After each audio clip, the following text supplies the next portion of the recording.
خداوند کریم اپنے حبیب کی عزت اور عظمت کا صدقہ ہر اس بندے کو اجر عطا کرے جو دل سے عاشق مصطفیٰ ہے۔ امریکہ سے لے کے 1400 سال پہلے تک جس بغیرت نے جب بھی توہین رسالت کی ہے خدا اس پہ لعنت کرے۔ جس نے ایک لمحے کے لیے بھی جان بوجھ کر اس کی کریم عزت کو نہیں پہچانا، اس کی عظمت کو نہیں پہچانا، اس کی بلندی کو نہیں پہچانا، اس کی بالیدگی کو نہیں پہچانا، اس کی رفت کو نہیں پہچانا، اس کی عزت کو نہیں پہچانا، وہ گھاٹے کے سوا اور کچھ حاصل نہیں کر سکے، کیونکہ وہ انسان گھاٹے میں ہے جسے پیغمبر کی عظمت سمجھ میں نہ آئے۔ اللہ نے اس نبی کو عشق اول بنایا، عقل اول بنایا، حسن اول بنایا، ولی مطلق بنایا، پیغمبر اعظم بنایا، شہنشاہ انبیاء بنایا۔ اگر تمہیں نبی سمجھ میں آ گیا ہوتا تو تم شیعہ نہ ہو چکے ہو۔ میں نے بڑی ذمہ داری سے یہ فکرہ کہا ہے، پورے ملک میں اس دنیا سے اس دنیا تک اس فکرے کا ذمہ دار ہوں، جسے صحیح معنی میں عظمت مصطفیٰ سمجھ میں آ جائے وہ شیعہ ہو جاتا، کیونکہ عزت مصطفیٰ بتائی ہی شیعوں نے۔ میں چیلنج کر کے، کسی کو خلاف نہ طنز ہے نہ تانا ہے، لیکن چیلنج کر کے اپنے مذہب کا دعویٰ کرتا ہوں کہ اگر کسی نے اصلی عشق مصطفیٰ سیکھنا ہو اسے علی اور ولی اللہ پڑھنا پڑے گا۔ اگر حقیقی عظمت مصطفیٰ سمجھنی ہے تو علی کی ولایت کا اقرار کرنا پڑے گا۔ تو نے نبی کی شان سنی ہے جمعرات کی روٹیاں مانگنے والے مولوی سے، تو نبی کی عزت پوچھنے کے لیے اس مولوی کے پاس گیا ہے جس نے جمعرات کی روٹیوں کی خاطر نعتیں پڑھی ہیں۔ تو علی والوں سے پوچھ تو تجھے پتا چلے کہ عظمت مصطفیٰ کیا ہے، تو علی والوں سے سوال کر تجھے پتا چلے کہ عظمت مصطفیٰ کیا ہے۔ میں نے ایک مولوی سے پوچھا، اس نے کہا جی ہمیں بڑی پتہ ہے عظمت مصطفیٰ۔ میں نے کہا سنا تو صحیح۔ اس نے کہا حسن یوسف دم عیسیٰ ید بیضا داری، انچ خوبہ ہما دارند تو تنہا داری۔ کسی نے یوسف کو حسن دیکھنا ہو تو محمد مصطفیٰ میں دیکھے۔ میں نے کہا یہ تعریف کر رہا ہے کہ توہین کر رہا ہے؟ یہ تعریف کر رہا ہے کہ توہین کر رہا ہے؟ یہ تعریف کر رہا ہے کہ توہین کر رہا ہے؟ یہ تعریف کر رہا ہے کہ توہین کر رہا ہے؟ یوسف نوکر ہے، محمد سردار ہے۔ یوسف رعایا ہے، مصطفیٰ سردار ہے۔ یوسف غلام ہے، میرا مصطفیٰ آقا ہے۔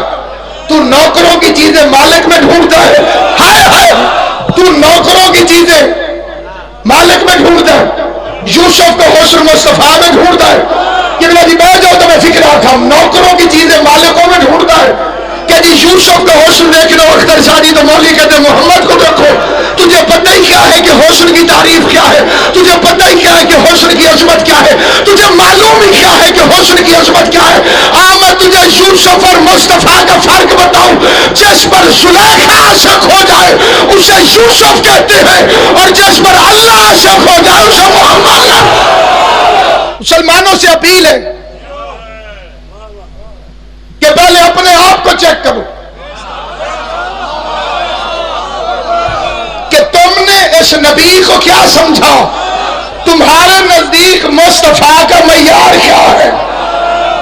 عیسائیوں کے اس پادری نے بڑی بے غیرتی کی، لیکن پہلے اپنی صفوں میں چھپے ہوئے بے غیرتوں کو ڈھونڈو جنہیں تم رضی اللہ کہتے ہو۔ پہلے اپنی کتابوں کی تلاشی لو، پھینک دو ان کتابوں کو سمندر میں جن میں لکھا ہے کہ مصطفیٰ ان پڑھ تھا۔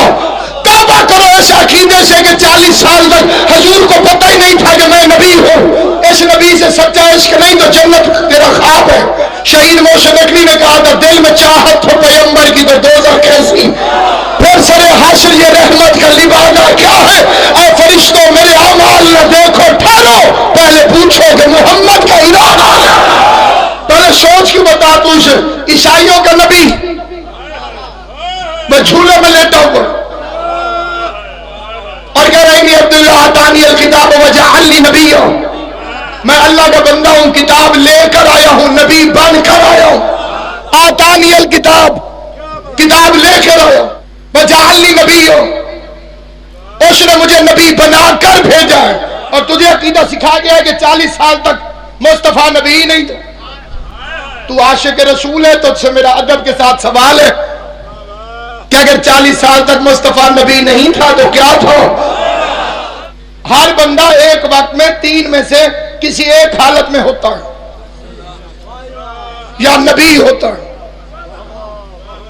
یا امتی ہوتا ہے، یا کافر ہوتا ہے. آدم سے لے کے قیامت تک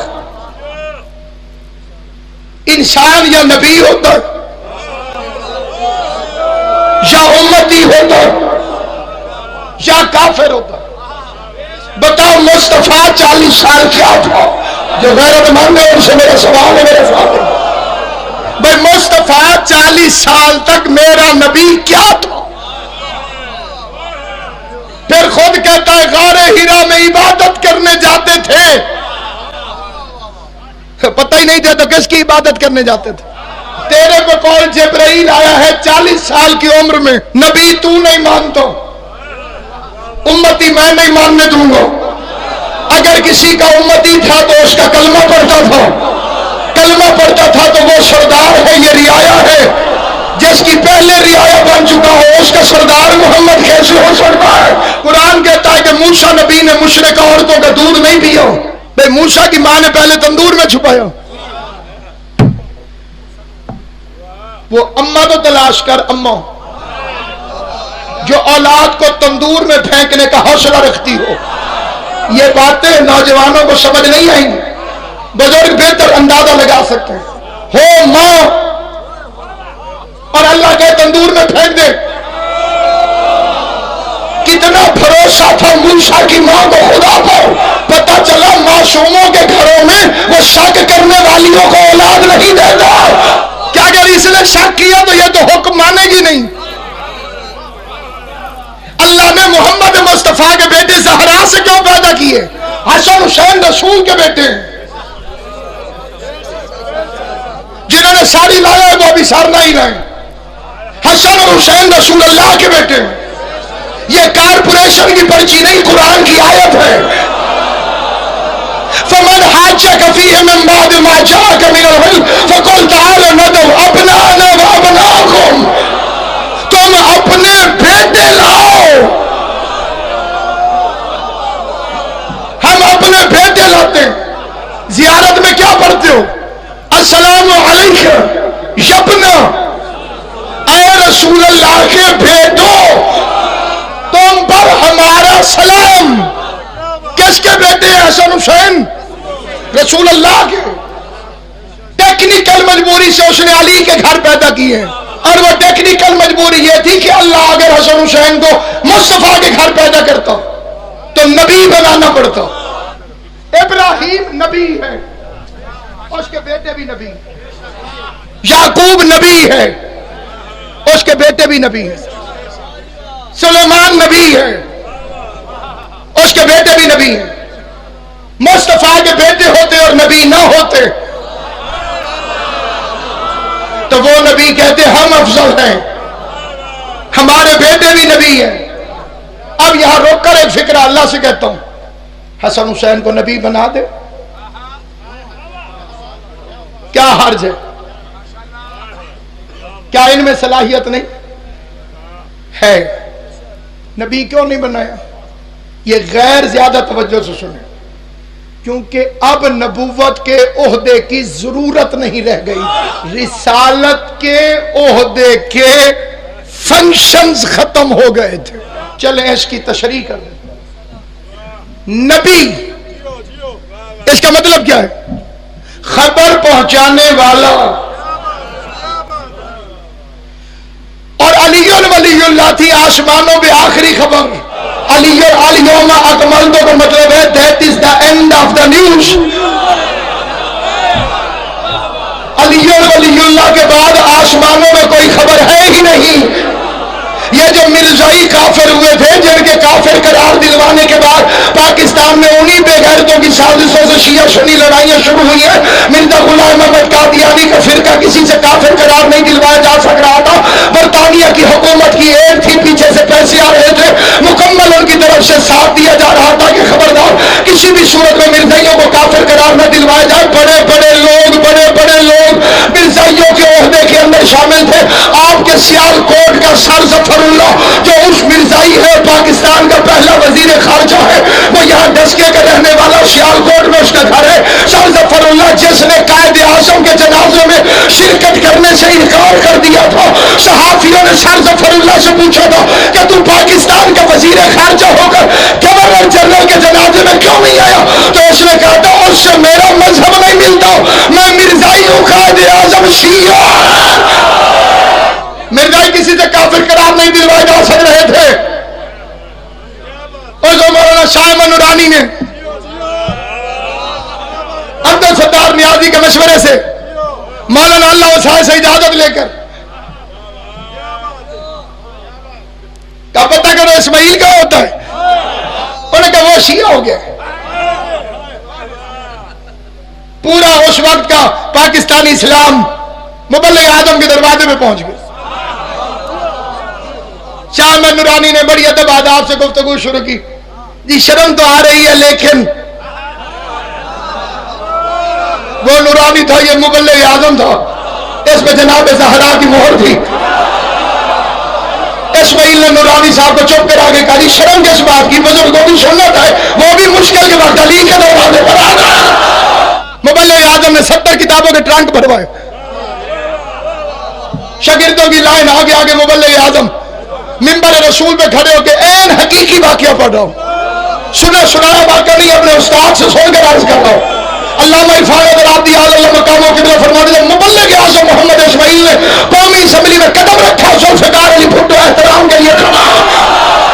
چیئرمین ذوالفقار علی بھٹو مبلغ اعظم کے احترام میں اٹھ کے کھڑا ہوا. مرزائی حیران ہوئے، بھٹو کس کے لیے کھڑا ہو گیا، یہ تو کسی کے لیے کھڑا نہیں ہوتا، یہ کس کے احترام میں کھڑا ہوا. پیچھے مڑ کے مرزائیوں نے دیکھا مبلغ اعظم اپنی شان و شوکت کے ساتھ چہرے میں خشب اور جلال لیے ہوئے علی علی علی کرتا ہوا جیسے ہی اسمبلی میں داخل ہوا. مجھے حضرت عباس کے علم کی قسم مرزائیوں کے سربراہ نے ہاتھ جوڑ کے کہا اسماعیل تو کہاں سے آ گئے ہو، ہمارا جھگڑا مسلمانوں سے ہے، مومنوں سے نہیں. مبلغ اعظم نے فرمایا نبی کا مطلب ہے خبر پہنچانے والا. بتاؤ مرزا کون سی خبر لے کر آئے؟ مرزا کیڑی نوی خبر تو لے گیا ہے؟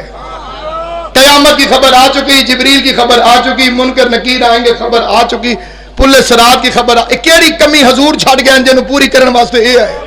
اسی زمانے میں نعرہ لگتا تھا شیعہ سنی بھائی بھائی. ایک مرزائی نے شرارت کر کے نعرہ لگایا شیعہ سنی مرزائی بھائی بھائی بھائی. اسی کے جواب میں یہ نعرہ بنا تھا کہ شیعہ سنی بھائی بھائی تیسری قوم کہاں سے آئی. علامہ حضرت حسن زیدی تقریر فرما رہے تھے، بندے نے نعرہ مارنا شروع کر دیا شیعہ سنی مرزائی بھائی بھائی بھائی. بندوں نے اسے پکڑ لیا، بابا مظفر شاہ جی اسے کہا جی کیا غلطی ہو گئی ہے جی، شیعہ سنی میں بھی تو بڑے اختلاف ہیں، اگر اتنے اختلافوں کے باوجود تم بھائی بھائی ہو سکتے ہو.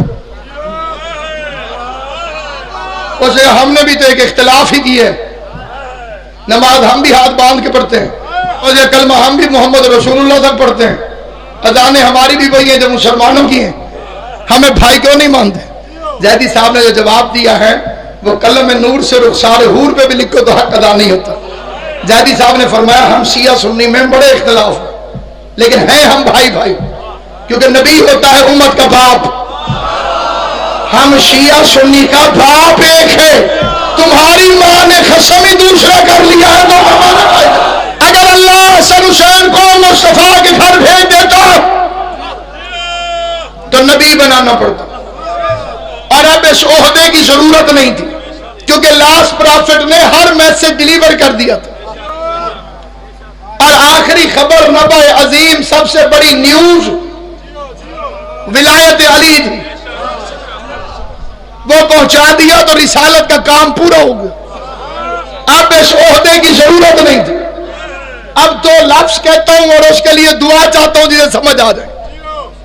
حسن حسین کا پروٹوکول یہ تھا کہ محمد کے گھر پیدا ہوں، ٹیکنیکل مجبوری یہ تھی کہ رسالت ختم کرنی تھی، اس لیے اللہ نے محمد کے بیٹوں کو علی کے گھر پیدا کیا. جسے یہ فکر سمجھنا ہے وہ پھر دعوت دینا ہی چھوڑ دے. اس لیے اللہ نے محمد مصطفیٰ کے بیٹوں کو علی کے گھر پیدا کیا کیونکہ کیونکہ نبوت کو ختم کرنا تھا. عباس بھی اصل میں زہرا کا بیٹا تھا, یہاں پیدا ہوتا تو امام بنانا پڑتا. اگر غازی یہاں ہوتا تو امام بنانا پڑتا. اس گھر کا احترام سیکھنا ہو, عمران سے سیکھ, عباس سے سیکھ. ساری دنیا سوچتی ہے غازی نے آج تک حسین کو بھائی کیوں نہیں کہا. آپ کو معلوم ہے کہ کیوں نہیں کہا؟ بالکل اسی طرح جیسے ابو طالب نے محمد کو کبھی بھتیجا نہیں کہا. جب بھی عمران کے سامنے مصطفیٰ آتا تھا, ابو طالب فرماتے تھے مولایا سیدی, مولائی, اے میرے مولا, اے میرے سردار. جو حجت کو رشتے سے نہ پکارے بلکہ مولا کہہ کے پکارے, وفا کی شریعت میں اسے ابو طالب کہتے. عباس اپنے زمانے کا ابو طالب, اس نے ساری زندگی حسین کو بھائی نہیں کہا, کیونکہ عباس اس راز سے واقف تھا کہ حسین کون. کبھی ایسا نہیں ہوا کہ اس نے حسین کو کیوں کہا, کب کہا. کسی کی حاشیہ آ رہی ہو تو وہ خود جواب دے. اطاعت امام کی سب سے بڑی مثال کا نام ہے عباس. شبیر کے حکم سے نہیں, شبیر کی مرضی سے چلتا تھا. ابرو کا اشارہ بھی بڑا کام کرنا پڑا ہے زندگی میں. ابرو کا اشارہ کیا حسین نے, اتنی زحمت بھی نہیں دی اسے. صرف ایک چیز میں اسے زحمت کرنا پڑی, بار بار کہتا تھا مرنے کی اجازت. بڑا عجیب فکر ہے اختر شاہ جی. حسین بادشاہ نے عباس کی گردن میں باہیں ڈال کر داڑھی چوم کے عجیب فکر کا, ایسے داڑھی چوم رہی, چومنے کے بعد ایک دایاں ہاتھ اٹھا کے پورے لشکر کی طرف دیکھا اور عباس کو دیکھ کے فرماتے غازی اتنے سارے دشمنوں میں کوئی اپنے بھائی کو اکیلا چھوڑ کے جاتا, اتنے سارے دشمنوں میں کیا اپنے بھائی کو کوئی اکیلا چھوڑ کے جاتا. کیوں غازی کے مرید دل کرتا ہے نا کہ عباس کو اب نہیں جانا چاہیے تھا, لیکن غازی کا جواب سنو. غازی قدموں پہ ہاتھ رکھ کے کہتا ہے مولا میں تیرے بعد زندہ نہیں رہنا چاہتا, آپ کے بعد میں دنیا میں زندہ نہیں رہنا چاہتا. علامہ حسن ابتہی, یہ ہمارے جلیل القدر عالم دین گزرے, 2 سال پہلے انتقال فرمایا. میں ان کی زیارت سے مشرف تھا. انہوں نے امام زمان علیہ السلام متعدد کتب لکھی اور بڑی معنی خیز. امام زمان علیہ السلام کی معرفت کے لیے نئی نسل کو آغا حسن ابتہی کی کتابیں لازماً پڑھنی چاہیے. وہ فرماتے ہیں اگر کسی مومن یا مومنہ کی کوئی دعا قبول نہ ہو رہی ہو, اسے چاہیے اللہ کو غازی کا واسطہ دے, کیونکہ اللہ عباس کے واسطے کو رد نہیں کرتا. آگے فرماتے ہیں کہ میں بڑا حیران ہوتا تھا کہ غازی کے مجلس میں ہر دعا قبول کیوں ہوتی. کیا لگے پھر پتا چلا پوری زندگی میں عباس کے اپنے سینے میں کل 2 حسرتیں تھیں. پہلی حسرت تھی لڑنے کی اجازت مل جائے, دوسری حسرت تھی سکینہ تک پانی پہنچ جائے. نہ لڑنے کی اجازت ملی نہ سکینہ تک پانی پہنچا. غازی اپنی حسرت سینے میں لے کے دریا کے کنارے سو گیا. اللہ نے وعدہ کیا عباس کیونکہ تیری کوئی حسرت پوری نہیں ہوئی, میں اللہ ہو کے وعدہ کرتا ہوں تیرا واسطہ دے کے جو مومن اپنی کوئی حسرت بیان کرے گا ابھی وہ مجلس سے اٹھے گا نہیں. میں 12ویں امام کو حکم دوں گا اسے روتا دیکھ کر اپنی جگہ پہ کھڑی ہو کے اس کی دعا کی قبولیت پہ دستخط کر عزادار حسین کی ماں تمہیں کوئی غم نہ دے. نہ لڑنے کی اجازت ملی نہ سکینہ تک پانی پہنچا, نہ لڑنے کی اجازت ملی نہ سکینہ تک پانی پہنچا.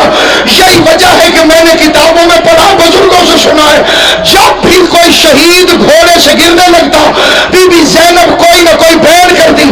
اکبر کے برچھی لگی, زینب کی آواز آئی واہ محمد آ.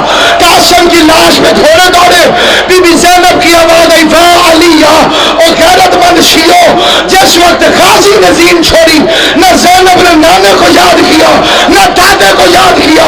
بی بی سر پہ ہاتھ رکھ کے دیا وہ حجاب, ہائے میرا برقع, ہائے میری چادر, ہائے میرا پردہ, ہائے کر کے رویا کر غریبوں کے گھر میں. اس رونے کا پتہ تجھے قبر کے اندر جا کر لگے گا. میں نے ایک مرتبہ اپنی اوقات سے بڑھ کر ایک فکرہ کہہ دیا تھا جس میں میں بڑا شرمندہ, بہت شرمندہ. 3 شعبان کو ایک سال میں کربلا تھا. حسین پر بیٹھا تھا. صدام ملعون کی حکومت کا زمانہ تھا. 3 شعبان تھی. اوقات سے بڑھ کر میں نے فکرہ یہ کہہ دیا کہ میں نے امام کے قدموں کی طرف زری پہ ہاتھ رکھا. میں نے کہا مولا اگر زندگی میں میری کوئی مجلس قبول ہو چکی ہو مجھے اس کی نیاز چاہیے. میری مرضی ہے پیسے والے غازی کی قبر کی زیارت کرنے نیچے جا گئے. میرے پاس پیسے نہیں ہیں لیکن میں نے عباس کی قبر دیکھنی. اس سے بڑی جگہ قسم کی کوئی ہے ہی نہیں. میں نجف بھی جاؤں تو یہی بات ہے. ابھی میں یہ فکر مکمل نہیں کہہ پایا تھا کہ میری کمر پر ایک سید کا ہاتھ ہے. کوئی کہا علامہ صاحب کتنے ہو؟ میں تمہیں 1 گھنٹے تو لب رہا. میں نے کہا حکم. اس نے کہا مجلس پڑھنی. میں نے کہا کہاں؟ اس نے کہا غازی کی کچی قبر. میں وہ کیفیت بیان نہیں کر سکتا. میرے رونگٹے ابھی بھی کھڑے ہو گئے. 4 مومن ہم نیچے اترے. وہاں جا کے کچھ یاد نہیں رہا. آج بھی اتنا پانی تھا اس وقت. وہ پانی کم زیادہ ہوتا رہتا ہے. پہلے تو میں نے اپنی آنکھوں سے دیکھا کہ قبر کتنی سی ہے.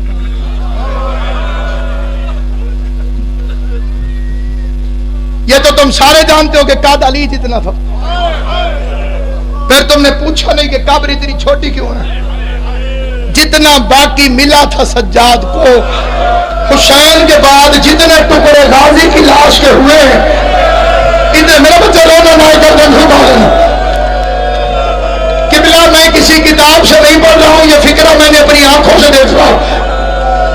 ہم رو رہے تھے. اچانک وہاں پہ خدام وہ دوڑتا ہوا آیا. اس کے ہاتھ میں چھوٹی چھوٹی شیشیاں تھی. پلاسٹک کی شیشیاں. اتنی پلاسٹک کی شیشیاں. اس نے وہ پلاسٹک کی شیشیاں ہم ساروں کو دی. ہم نے پوچھا کہ لے اسے کیوں دے رہا ہے؟ اس نے کہا اس میں پانی بھرو تبرک کے طور پہ پاکستان لے جانا. میں نے بڑا خوش ہو کے اس سے وہ پلاسٹک کی ڈبی لی. اس میں پانی بھرا. باقی نہیں بھرا. ہمارے ساتھ ایک سید تھا. اس نے جیب سے ڈالر نکالے. اس کے ہاتھ میں پیسے رکھے گئے تھے. میں زیادہ پانی بھر لوں. ہم نے سمجھا مشق پاکستان آئے گی. پاکستان